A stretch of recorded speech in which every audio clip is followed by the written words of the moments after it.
శీర్షిక దయ యొక్క మేజిక్.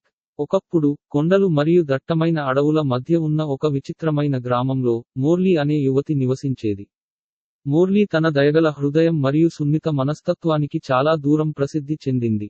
నిరాడంబరమైన పరిస్థితుల్లో జీవిస్తున్నప్పటికీ ఆమె ఎక్కడికి వెళ్లినా ఇతరులకు సహాయం చేయడంలో మరియు ఆనందాన్ని పంచడంలో ఎల్లప్పుడూ ఆనందాన్ని పొందింది. ఒకరోజు మోర్లీ గడ్డి మైదానంలో అడవి పువ్వులు సేకరిస్తున్నప్పుడు ఆమె రెక్కలు విరిగిపోయిన గాయపడిన పక్షిని చూసింది. సంకోచం లేకుండా మోర్లీ పక్షి యొక్క గాయాలను జాగ్రత్తగా చూసుకున్నాడు, కొమ్మలు మరియు ఆకుల నుండి ఒక చీలికను రూపొందించాడు. రోజు రోజుకి ఆమె అచంచలమైన ఓర్పు మరియు ప్రేమతో పక్షిని తిరిగి ఆరోగ్యవంతం చేసింది. పక్షి తన బలాన్ని పుంజుకోవడంతో మోర్లీ దానిని మళ్లీ ఆకాశంలోకి వదిలాడు. అది మరోసారి స్వేచ్ఛగా ఎగురుతున్నప్పుడు చిరునవ్వుతో చూశాడు. మోర్లీకి తెలియదు, ఆమె దయతో దూరం నుండి ఆమెను గమనిస్తున్న ఒక మాయా జీవి దృష్టిని ఆకర్షించింది. మోర్లీ యొక్క కరుణకు ముగ్ధుడై మాంత్రికుడు వృద్ధురాలి వేషంలో ఆమె ముందు కనిపించాడు. మోర్లీ, ఆమె చెప్పింది, సున్నితమైన గాలిలా మృదువుగా తన స్వరం, మీ దయ గుర్తించబడలేదు. నా కృతజ్ఞతా చిహ్నంగా నేను మీకు 3 కోరికలను మంజూరు చేస్తాను.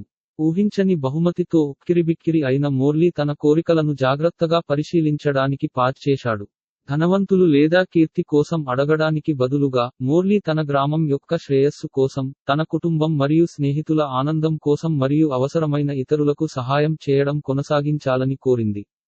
మోర్లీ యొక్క నిస్వార్థ కోరికలతో కదిలిపోయింది. మాంత్రికుడు చిరునవ్వుతో ఆమెకు ప్రతి కోరికను మంజూరు చేశాడు. ఆ రోజు నుండి మోర్లీ గ్రామం నవ్వు మరియు సామరస్యంతో నిండిపోయింది. ఆమె కుటుంబం మరియు స్నేహితులు ఆనందం మరియు తృప్తితో ఆశీర్వదించబడ్డారు, మరియు మోర్లీ ఆమె ఎక్కడికి వెళ్లినా దయను వ్యాప్తి చేస్తూనే ఉంది. ఆమె మార్గం దాటిన వారందరి జీవితాలను తాకింది. మోర్లీ యొక్క దయ యొక్క కథ చాలా దూరం వ్యాపించింది.